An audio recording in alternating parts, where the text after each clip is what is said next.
안녕하십니까. 저는 이제 40 중반을 향해 달려가고 있는 아이를 키우고 있는 엄마입니다. 결혼을 한 이후에 저에게 벌어진 믿기 힘든 일에 대해 이야기를 나누고 현명한 조언을 얻고 싶은 마음에 이렇게 사연을 올리게 되었습니다. 유년 시절부터 쭉 이어져 온 인연이 저에게 아주 뜻밖의 해프닝을 가져오게 되었고, 그 일로 인해서 저의 마음에도 구원을, 그리고 다른 사람에게도 복합적인 감정을 만들어내게 되었습니다. 참 어떻게 이 일을 설명해야 좋을지 모르겠지만 차근차근 처음부터 이야기를 한번 풀어보려고 합니다. 어떻게 보면 드라마보다 더 드라마 같은 제 인생 이야기. 이게 정말 현실에서 일어난 일인가 싶을 정도로 대단히 충격적인 이야기를 한번 써내려가도록 하겠습니다.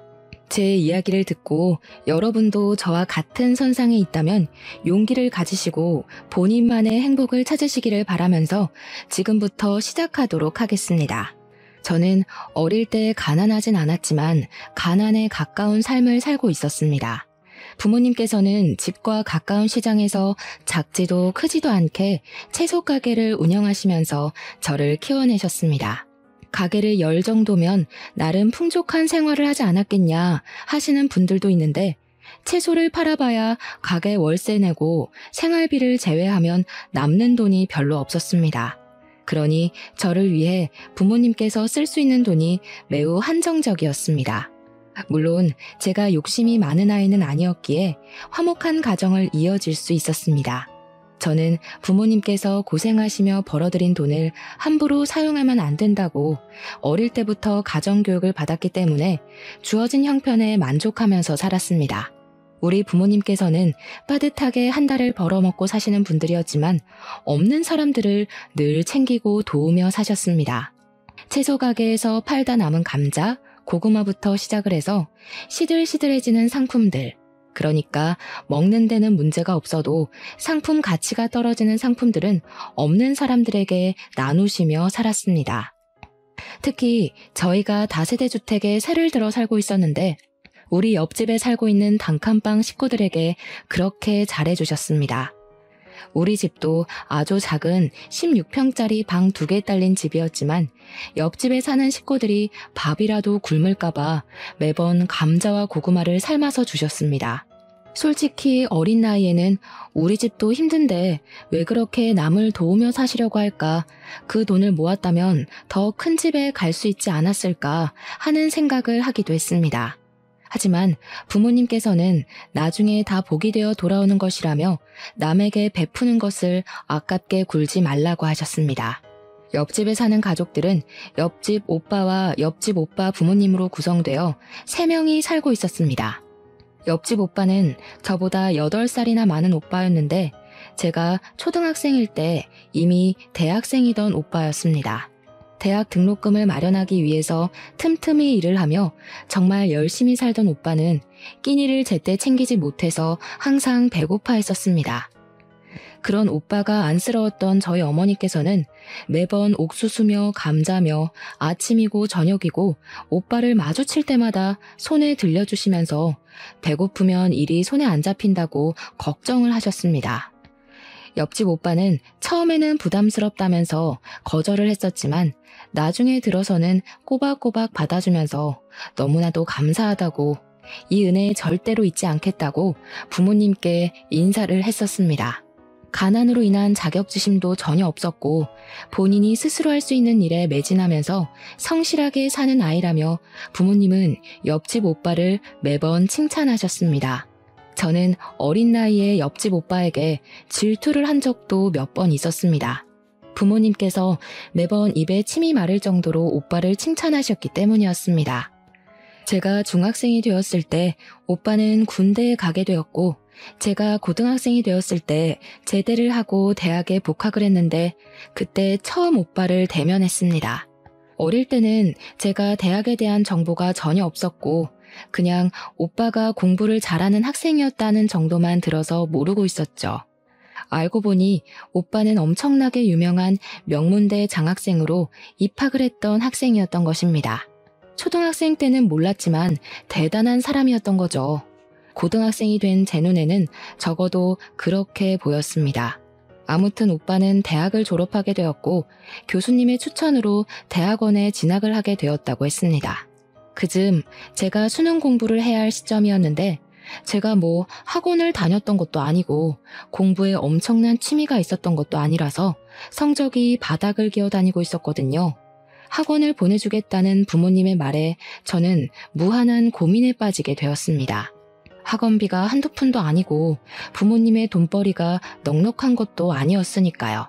거기다가 학원을 다닌다고 제 성적이 수직 상승할 것 같지도 않았고 학교에서 배운 공부에 충실하며 수능을 보겠다고 했지만 현실의 벽은 너무나도 높았습니다.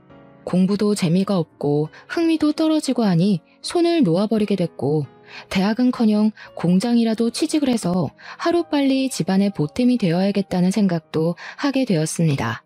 그렇게 고3이 되었고 저는 진로 상담에서도 갈피를 잡지 못하고 깊은 고민에 빠지게 되었죠. 근데 우연히 제 고민을 알게 된 옆집 오빠가 대학원 생활을 하며 바쁜 와중에도 저에게 개인 과외를 해주겠다고 이야기를 해주었습니다. 그동안 얻어먹은 것들이 한두 개가 아닌데 이렇게라도 보답을 하고 싶다면서 저희 부모님을 설득하기 시작했습니다. 오빠는 과외비는 필요 없다고 했고 지금처럼 배가 고플 때 옥수수도 쪄주시고 고구마도 구워주시면 그걸로 충분하다고 했습니다. 저희 부모님은 그런 오빠에게 미안해하면서도 저에게 공부를 시킬 수 있다고 하니 좋다고 하시며 과외 약속을 잡으셨습니다. 솔직히 저는 공부하기가 싫어서 부모님의 그런 결정이 못내 아쉽긴 했지만 이왕 시작한 거 열심히 한번 해보겠다고 마음가짐을 바로 잡았습니다.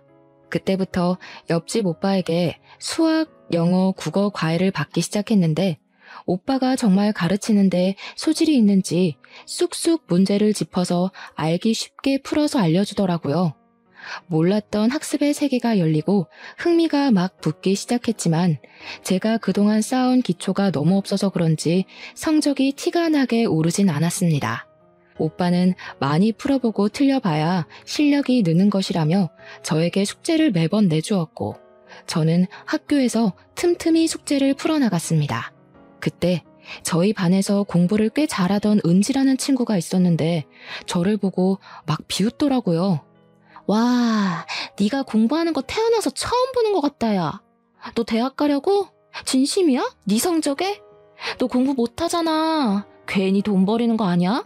저는 매번 제자리에 와서 이상하게 시비를 거는 은지를 싫어했습니다. 한두 번도 아니고 제가 쉬는 시간에 문제집을 풀고 있으면 언제 왔는지도 모르게 숨죽여 다가와서는 제가 공부하는 걸 비웃고 갔습니다. 은지는 우리 반 반장이기도 했는데 유독 저에게만 못되게 굴었어요. 제가 풀고 있는 문제집을 가져가 훑어보면서 이거 다 중학생 때 배운 거 아니냐고 깔깔거리면서 웃었습니다. 고등학교 3학년씩이나 돼서 중학생들이 푸는 문제집을 풀고 있다며 반 아이들 모두에게 저를 조롱거리로 만들곤 했었습니다. 하루는 너무 티가 나게 저만 괴롭히는 것 같아서 나한테 왜 그러냐고 버럭 성질을 부렸는데 그걸 모르는 게 문제라며 말도 안 되는 소리를 하고 가더라고요. 그냥 제가 만만해서 괴롭히는 것 같다고 은지랑 어울려 지내는 친구들이 하는 말을 듣고는 자존심도 많이 상했습니다. 수능을 치를 때가 다가오자 이상한 긴장감으로 배가 자주 아프기도 했고 식은땀이 뻘뻘 나기도 했습니다. 그래도 1년 가까이 옆집 오빠랑 공부를 하면서 모의고사 성적도 꽤 많이 올랐기 때문에 수능날 탈만 나지 않으면 성적은 어느 정도 나올 것 같았습니다. 물론 특출나게 오른 건 아니라서 그래봐야 간당간당한 수준이긴 했습니다. 소위 말하는 인서울은 힘들 것 같았고 수도권이나 지방으로 가야 할 수준이었습니다. 그렇게 수능날이 되었고 저는 무탈하게 수능을 치렀고 학교에 옹기종기 모여서 가채점을 하기 시작했습니다. 예상했던 것보다 성적이 잘 나왔지만 아무리 생각해도 서울에 있는 4년제 대학은 가지 못할 것 같아서 조금 서글퍼졌습니다. 이럴 줄 알았으면 미리 공부를 할 걸 그랬다 하는 생각도 했고요. 명문대에 다니는 옆집 오빠가 열심히 알려주는데 성적이 높지 못해 미안한 마음도 들었습니다. 은지는 제 옆에서 일부러 들으라는 듯이 전체 1등급이 나왔다면서 자기는 서울 명문대에 합격할 것이라고 자랑을 했습니다. 수능이 끝났으니 이제 자유라는 생각이 들어서 신나게 노느라 바빴던 어느 날 어머니께서 저에게 빨리 집으로 들어오라는 연락이 왔습니다. 잘 놀고 있는데 부른다며 투덜대며 집으로 들어갔는데 집안 공기가 이상하더라고요. 어머니께서는 저에게 까만 옷을 던져주셨습니다. 빨리 갈아입으라고 처연하게 이야기를 하시는데 느낌이 쎄해서 옷을 갈아입고 어머니를 따라 나섰습니다. 그런데 저를 끌고 장례식장으로 가길래 저는 덜컥 심장이 내려앉는 기분이 들었습니다. 저희 아버지에게 무슨 일이 생긴 건가 했는데 장례식장에 옆집 오빠 혼자서 자리를 지키며 울고 있는 게 아니겠습니까?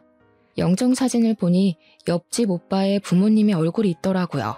사고가 나서 두 분이 한날 한시에 돌아가시게 되었다는 소리를 듣고 얼마나 깜짝 놀랐는지 모릅니다. 저희 부모님께서는 3일 내내 채소 가게도 닫으시고 장례식장을 지키셨고 저도 장지까지 따라가 고인의 명복을 빌었습니다. 옆집 오빠는 엉엉 소리를 내며 울면서도 저희 가족에게 고마워했습니다. 그렇게 며칠을 빠짐없이 옆집 오빠를 챙기고 상심이 클까 챙겼었는데 장례를 치른 지 3개월이 되지 않아서 옆집 오빠가 저희 집을 찾아왔습니다. 대학원 교환학생 프로그램에 선정이 되어서 아주 좋은 기회를 얻게 되었다고 학교에서 보내주는 유학길에 오르게 되었다고 했습니다. 저희 가족은 진심으로 축하를 해주었고 오빠는 살던 집과 살림살이 모두 처분하고 미련 없이 유학길에 오르게 되었습니다. 한동안은 연락이 닿았지만 그것도 오래가지 못했고 옆집 오빠와의 인연은 그렇게 끊어지게 되었습니다. 저는 지방에 있는 대학으로 입학을 하게 되었고 저희 부모님은 여전히 그 자리에서 채소 가게를 운영하며 사셨습니다. 대충 성적에 맞춰서 대학과 학부를 골랐던 터라 대학 생활의 재미도 느끼지 못하고 시간만 때우고 있었던 어느 날이었습니다. 제가 지방에 있는 대학에 진학을 했기 때문에 통학을 할 수 없어서 학교 근처 원룸에서 자취를 하고 있었습니다. 자취집에 자주 놀러오는 동아리 친구 한 명이 도예과를 다니고 있었는데 과방에 한번 놀러오라고 해서 할 일도 없고 심심해서 과방을 찾아갔습니다. 도예과 친구들이 물레를 가지고 흙으로 도자기를 빚으며 과제에 제출할 작품들을 만지고 있는데 이상하게 재미가 있어 보이더라고요. 친구가 곧 시험과 제출을 해야 해서 도자기를 만들어야 한다고 물레를 밟으며 저와 이야기를 하는데 이야기에 집중이 되지 않고 자꾸 물레가 눈에 밟히는 겁니다. 그래서 친구에게 나도 한 번만 해보면 안 되냐고 너무 재미있어 보인다고 물어보니까 친구가 막 웃더라고요. 이게 강약 조절이 엄청나게 필요한 작업이라면서 분명 모양이 휘고 이상해져서 마음처럼 안 될 거라고 한번 해보라고 했습니다. 친구가 밟았던 느낌을 최대한 살려보면서 손으로 이리저리 모양을 매만지는데 그럴듯하게 나오더라고요. 그래서 와 너무 재미있다 하는데 친구가 저를 멍청한 얼굴로 보고 있더라고요. 야, 이거 한 번에 이렇게 하는 사람 처음 봐. 너 이쪽에 소질 있는 거 아니냐?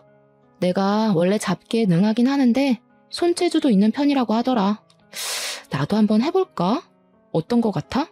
그때 당시 천재라는 타이틀에 전 국민이 목매달던 시절이라 그런지 저와 친구는 패기 있게 도예과 교수님을 만나러 갔고 친구는 침을 튀기며 이야기를 했습니다.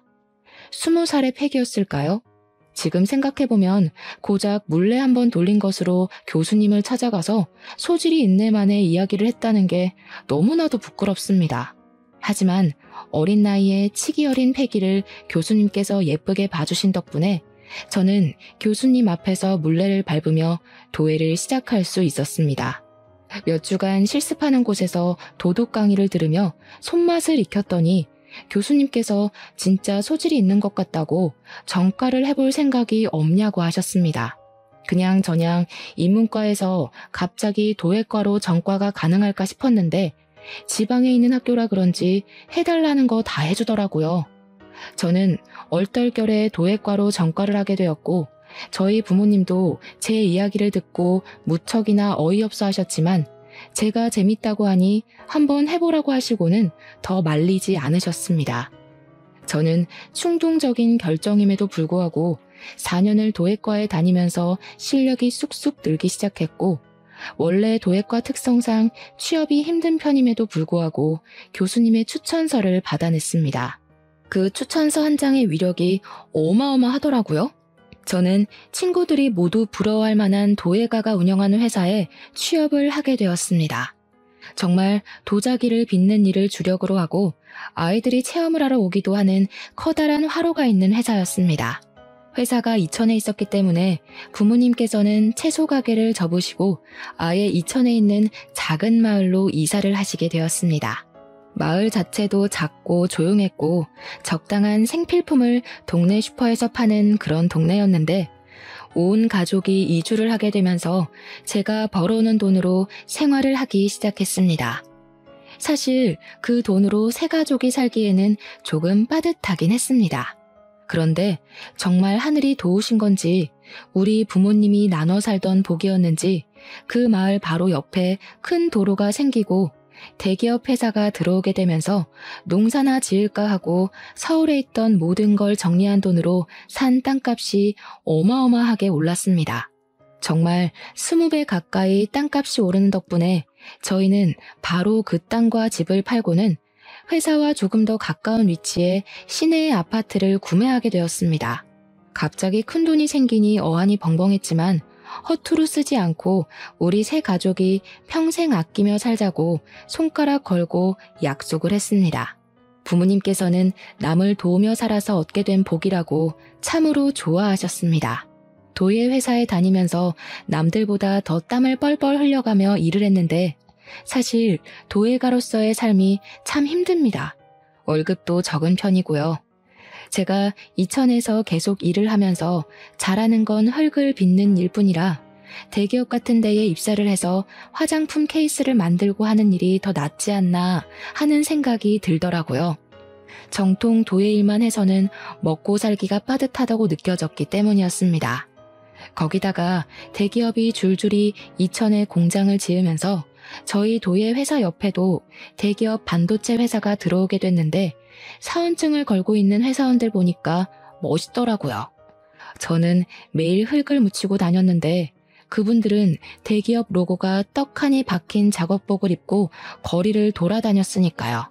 하루는 제가 회사 근처 카페에서 커피를 마시고 있었는데 어떤 남자가 저에게 오더니 아주 수줍게 휴대폰 번호를 알려줄 수 있냐고 물어보더라고요.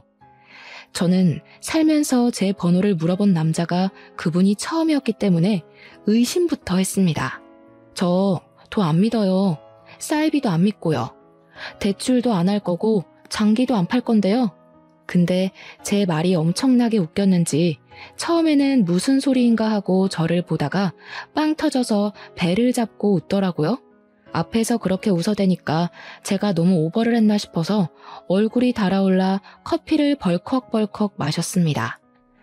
제가 며칠 동안 이 카페에 와서 그쪽을 봤는데 아무리 봐도 제 스타일이셔서 그래요.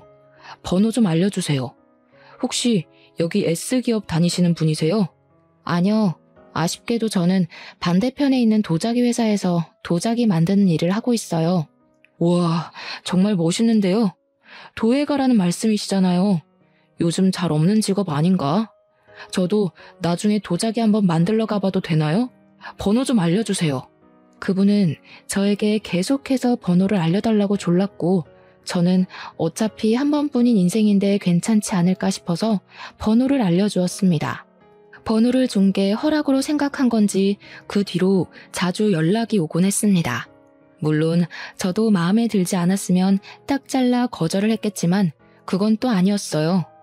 대화를 나누다 보니 위트가 있는 사람이라는 걸 알게 됐고 생각보다 배려도 넘치는 사람이라는 생각이 들었습니다. 연락이 오지 않을 때는 서운하기도 하고 뭘 하는지 궁금하기도 했고요.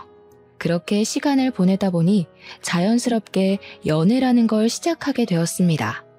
연애하는 기간 동안 무척이나 순조로웠고 2년이라는 시간을 훌쩍 보내게 되었습니다. 제 나이 30이 되어서 결혼을 하자는 프로포즈를 받게 되었고 시댁에 인사를 드리러 가게 되었습니다. 남편에게는 여동생이 하나 있었는데 남편보다 일찍 결혼을 하고 아이도 낳고 미국에서 지내고 있다고 이야기를 하더라고요. 결혼식 날에 올 수 있을지 잘 모르겠다고 겸연쩍게 시부모님께서 이야기를 하는데 나중에라도 인사를 드리면 되지 않겠나 싶어서 대수롭지 않게 생각했습니다. 시댁 어르신들도 다행히 저를 예쁘게 봐주셨고 저희 부모님께서도 대기업에 다니는 남편을 좋게 봐주셔서 결혼을 하게 되었습니다. 상견례 자리에서도 재산을 공개하고 예단 예물 이야기를 하다 보면 서로 빈정이 상하는 경우가 있다고 하던데 저희는 그런 게 전혀 없었습니다. 평생 봉사를 하며 남을 위해 살아온 저희 부모님과 시부모님의 대화가 무척이나 잘 통했고 집안 가훈이나 분위기도 비슷해서 걸림돌이 될 게 없었습니다. 시부모님은 탄탄대로를 살아오신 분이라 평생을 봉사하며 살아오신 저희 부모님께 진심으로 존경한다고 이야기를 하셨습니다. 우리 부모님께서는 가방끈이 짧은 저희 가족을 대단한 사람인 양 봐주셔서 감사하다고 대답을 하셨고요. 훈훈한 분위기에서 상견례 자리가 끝나게 되어 가슴 졸일 일은 없었습니다. 무엇보다 남편이 명문대를 졸업하고 대기업을 다니고 있었기에 제가 부족해 보일지도 모른다고 생각했는데 시부모님은 그런 걸 전혀 생각하지 않는 분이셨습니다. 훈훈한 자리 끝에 결혼식 날짜가 다가오게 되었고 참석이 불투명하다고 했던 신우도 결혼식 당일에 드디어 만날 수 있었습니다. 신부 대기실에 찾아와서 저에게 인사를 하는데 신우와 저 둘 다 얼굴이 굳어지고 말았습니다. 신우라고 인사를 한 사람이 다름 아닌 고등학교 시절 저에게 계속 시비를 걸던 우리 반 반장 은지더라고요. 그날 화사하게 웃기만 해야 할 제 얼굴에서 미소가 사라지게 됐습니다. 은지도 저도 둘 다 똥 씹은 얼굴로 인사를 하게 되었죠. 은지 때문에 결혼을 파투내는 건 말이 되지 않으니 저희는 그날 결혼식을 어영부영 잘 올리고 바로 신혼여행길에 올랐고 여행을 마친 뒤 귀국을 했습니다. 시댁에 인사를 드리러 갔는데 당연히 미국으로 돌아갔을 거라고 생각했던 신우가 떡하니 시댁에 있더라고요.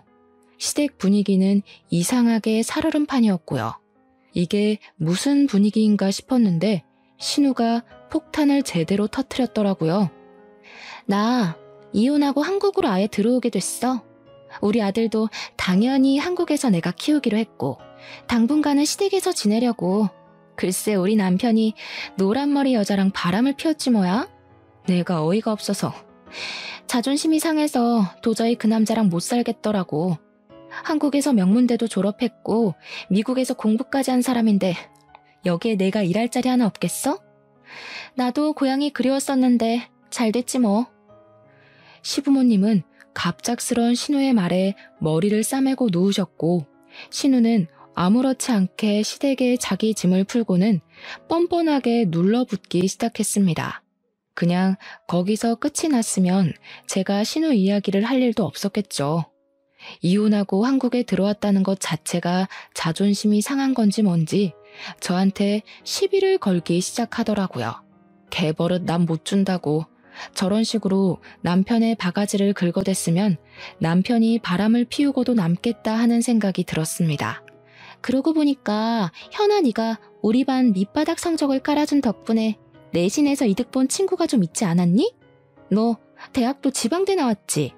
시댁에 가기만 하면 살살 긁어대는 통에 이걸 들이박을까 말까 고민을 했는데 매번 시부모님과 남편이 제 편을 들어주면서 신우에게 쓴소리를 했습니다. 대학을 어디 나왔고 성적이 어떻든 간에 지금 잘 먹고 잘 살면 아무 문제가 없다는 식으로 말입니다. 그럴 때마다 은지는 결과가 최고라는 마인드로 사니까 우리나라에 발전이 없는 거라면서 과정도 중요한 거라고 자기 주장을 펼치더라고요. 고등학교 시절에는 내가 적성에 맞는 걸 찾지 못해서 고생하긴 했지. 다행히 대학에 가서 나에게 맞는 일을 찾게 됐어. 지금은 도예가로 일을 하고 있는데 생각보다 일도 재미있고 먹고 살 만큼은 벌면서 살아. 얘, 너무 웃긴다. 학교 다닐 때 돌머리라고 구박 엄청 받더니 흙을 다루면서 일을 하네? 천생연분이다, 야. 돌머리? 너 말이 너무 심한 거 아니니? 어디 신우한테 너너거리면서 이야기를 해? 또박또박 말대꾸 하지 마. 따지고 보면 내가 올케 언니지. 너희 오빠랑 결혼한 거 몰라서 그래? 너나 선 지키면서 굴어. 제가 틀린 말을 한 건 아니니까 입을 삐죽 내밀고는 무시하더라고요. 그 이후에도 제가 시댁에서 뭐 요리를 하다가 실수를 하거나 하면 돌머리라서 그런 거라고, 지방대 출신이라서 잘하는 게 없다고 저를 깎아내리고 비웃었습니다. 하루는 제가 TV 프로그램에 나온 영어 단어를 읽다가 실수를 했는데 그 발음이 아니라면서 미국도 못 가봤냐고 꼽을 주기도 했고요. 신문 보다가 사자성어가 나왔는데 그 뜻을 몰라서 검색을 하고 있으니 초등학교 때 다 배우는 거 아니냐고, 아는 게 뭐냐고 시비를 걸기도 했습니다. 신우가 그런 식으로 하나하나 말꼬리를 잡고 늘어지니까 저도 시댁에 방문하는 것 자체가 스트레스였습니다. 아들과 함께 한국으로 돌아온 신우는 5살밖에 안 된 시조카의 교육에 열을 올리고 있었습니다. 때마침 제가 그즈음 임신을 하게 되었고 양가의 어마어마한 축하를 받게 되었습니다. 신우는 저에게 일찌감치 아이 교육을 어떻게 시킬지 정해야 된다면서 자기를 보고 배우라는 식으로 말을 하더라고요. 근데 저는 생각이 조금 다르긴 했습니다. 공부를 아무리 해봐야 적성에 맞는 일을 찾는 게 더 중요하다는 생각을 했거든요. 제가 친구를 따라 과방에 놀러 가지 않았더라면 제가 과연 도예가의 길을 걸을 수 있는 기회가 있었을까요? 저는 공부가 전부라고 생각하지 않았습니다. 그런데 신우는 그런 제 의견을 깡그리 무시하고는 시조카에게 공부를 하지 않으면 큰엄마처럼 대학도 후진곳을 나와야 하고 평생 몸을 쓰면서 살아야 한다고 이야기를 하더라고요. 그 이야기를 들은 남편이 신우의 머리채를 잡을 기세로 달려들었는데 제가 말리지 않았더라면 아마 원형 탈모처럼 머리카락이 우수수 빠졌을 겁니다. 신우는 가족들이 불편해하는 걸 알면서도 저를 무시하는 걸 멈추지 않았고 5살밖에 되지 않은 시조카를 영어 유치원에 보내겠다고 난리를 쳤습니다. 그뿐만이 아니라 과외를 시켜야 한다면서 선생을 알아보고 추가 공부를 시킨다고 학원 문도 두들겨 보더라고요. 더 웃긴 건 신우는 일을 하지 않고 있어서 그 돈이 모두 시부모님의 주머니에서 나오고 있었다는 겁니다. 시조카는 국적은 미국 국적이었으나 한국에서 살고 있었음에도 한국말을 제대로 구사하지 못하고 있었습니다. 제가 다른 것보다 국어 공부를 먼저 해야 하는 거 아니냐고, 방문학습이라도 시키는 게 좋지 않겠냐고 넌지시 의견을 보탰죠. 그러니까 저한테 영어가 세계의 공통어인 거 모르냐면서 한글은 크면 자연스럽게 쓰고 읽고 할 수 있다고 차라리 수학 과외를 시키겠다고 하더라고요. 5살이면 한창 놀이터에서 뛰어놀아야 할 시기인데 정말 신우의 욕심이 하늘을 찌르더라고요. 저는 10달을 꼬박 품은 아이를 출산했고 육아휴직을 하게 되면서 2년이나 회사 일을 쉬게 되었습니다. 2년 만에 다시 이천으로 출퇴근을 하려고 하니까 너무나도 힘들더라고요. 제가 육아휴직을 하는 동안 남편이 본사로 발령이 나면서 저희가 서울로 이사를 오게 되었거든요. 집에서 육아만 하다가 서울에서 이천까지 매일 운전을 해서 출퇴근을 하려고 하니까 몸이 축나는 기분이었습니다. 남편 월급이 꽤 되긴 했지만 그래도 돈을 벌어야 된다는 생각에 도예를 하면서 돈을 벌었는데 이 도예 사업이라는 게 참 어렵더라고요. 저는 결국 도예가 선생님의 곁을 떠나 서울에서 공방을 열어보기로 결심을 했고 부모님께서 조금의 도움을 주시겠다고 하셨습니다. 제가 눈여겨보던 매물이 부동산에 나왔기에 바로 계약을 하고 작은 공방을 열 수 있었습니다. 다행히 위치가 좋아서 작은 화로까지도 둘 수 있었습니다. 고열로 구워야 하다 보니까 일반적인 건물에서는 화로를 두기 어려웠었는데 단층 창고 같은 건물을 통으로 쓸 수 있어서 화로도 구비할 수 있었습니다. 공방은 인터넷을 통해서 입소문을 타기 시작했고 예약이 가득 찰 정도로 장사가 잘 되었습니다. 아무래도 서울 한복판에서 그런 체험을 할 수 있는 곳이 없다 보니까 희소성에 대한 가치를 인정받은 셈이죠. 그때 저희 아이는 어린이집을 보내고 있었는데 신우가 또 저에게 시비를 걸더라고요. 어린이집에서 배우는 게 뭐가 있다고 거기를 보내? 적어도 영어 유치원 정도는 보내줘야지. 벌써부터 수준 차이가 나기 시작하잖아. 올케가 지방대를 나와서 그런가? 지방대 나온 친구들은 그냥 어린이집을 보내나 봐? 내 대학 친구들은 죄다 영어 유치원을 보내던데. 우리 조카 불쌍하네. 공부를 잘해야 하는데 엄마 닮았으면 티가 딱 나겠다. 공부하는 것보다 경험이 더 중요하다고 생각해서 굳이 어릴 때부터 스트레스 주고 싶지 않은 거야. 각자 자식을 교육하는 방법이 있으니까 그런 소린 하지 말았으면 좋겠어. 더군다나 시조카와 우리 아이의 나이 차이가 5살이나 나다 보니까 당연히 배우는 속도나 쌓여있는 지식도 차이가 날 수밖에 없는데도 비교를 하더라고요.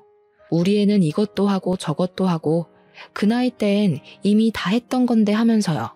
당연히 초등학생의 시조카와 아직 영유아인 우리 아이가 같은 수준이면 문제가 되지 않겠습니까? 지 잘난 맛에 제 말은 하나도 듣지 않고 씹으려 대는데 저도 나중에는 해탈이 되는 건지 전부 다 무시하게 되더라고요. 신우는 시조카가 16살이 되었을 때 대학 시간 강사 일을 하게 되어 나름 교수라며 어깨에 힘을 주고 다니기 시작했습니다. 그게 저희 나이 41살의 일인데 보통 그 나이에는 시간 강사를 잘 안 나가긴 하지만 신우가 공부했던 걸 밀고 나가면서 어렵게 따낸 자리였다고 하더라고요. 신우는 시간 강사로 나가고 있는 대학의 정교수가 되는 것이 목표라며 어떤 수를 써서라도 정교수 자리를 차지하겠다고 했습니다. 제가 열심히 하다 보면 기회가 오지 않겠냐고 했더니 가방끈이 짧아서 이해를 못하는 거라고 비웃더라고요. 저도 말이 곱게 나가진 않아서 어디 한번 열심히 애써보라고 대꾸해줬죠. 시간이 지날수록 공방에는 점점 손님도 줄어들게 됐고 일거리도 잘 들어오지 않게 되면서 공방을 유지하는 게 힘들어지기 시작했습니다.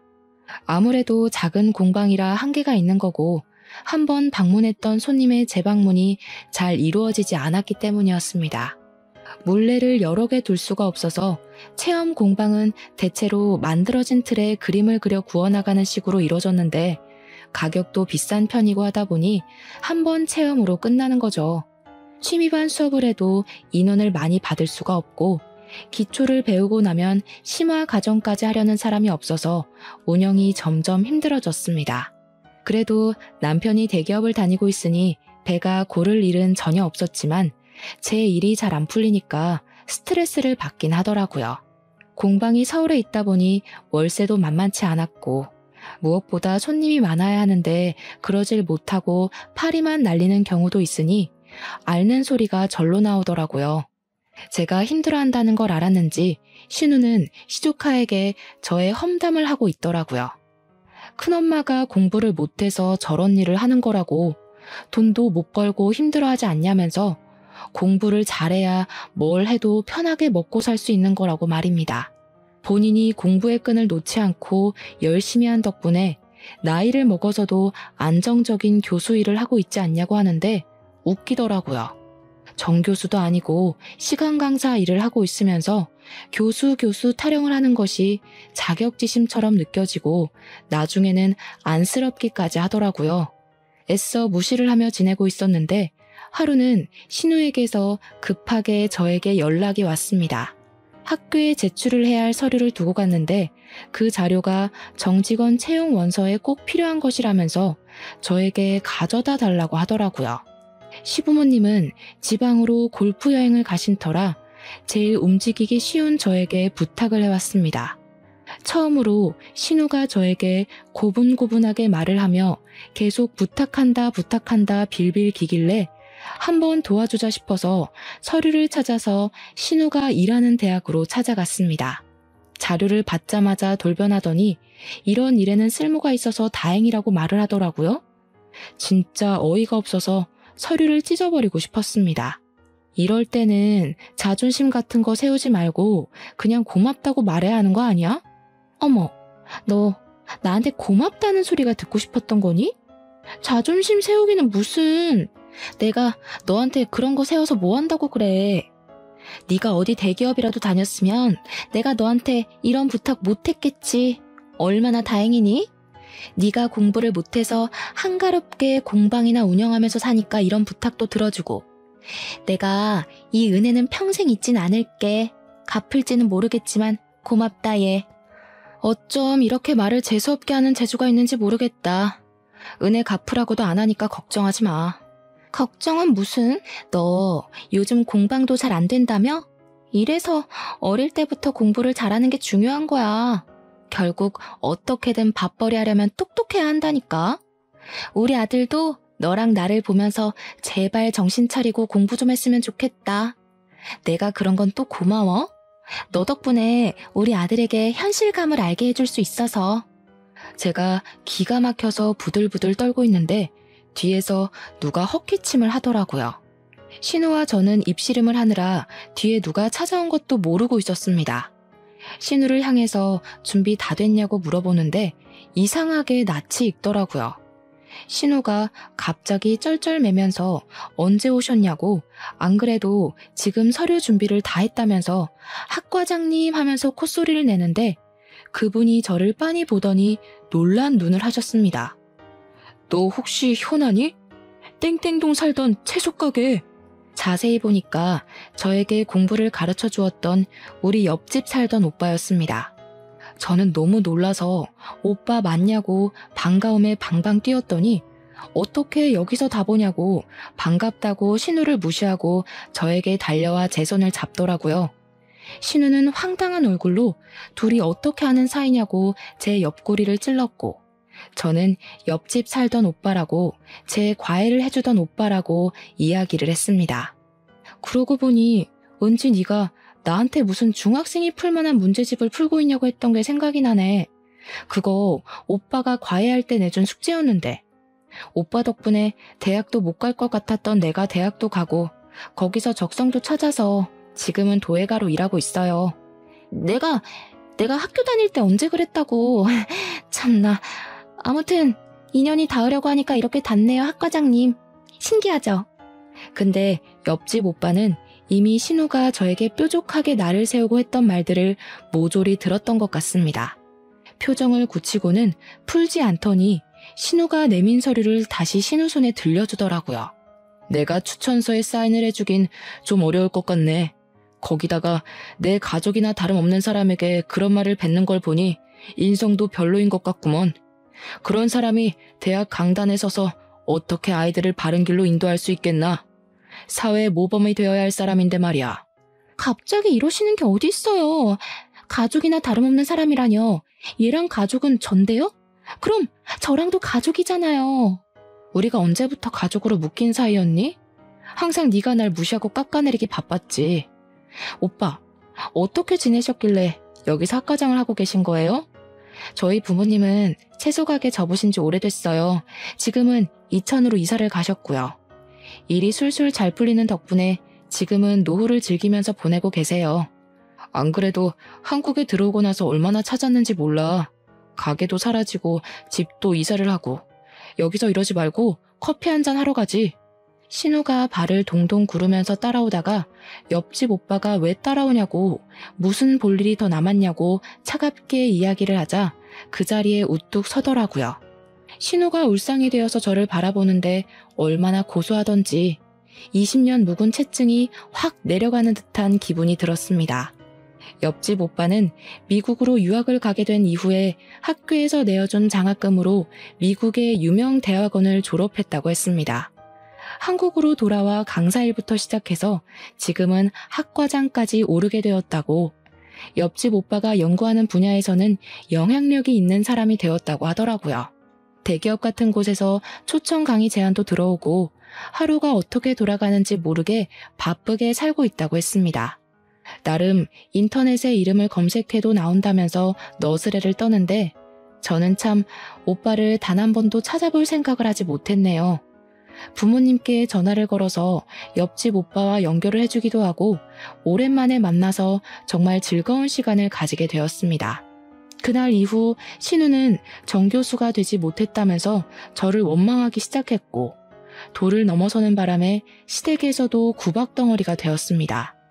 당연히 다니던 학교 시간 강사 일에서도 밀리게 되어서 백수나 다름없는 인생을 살게 되었습니다.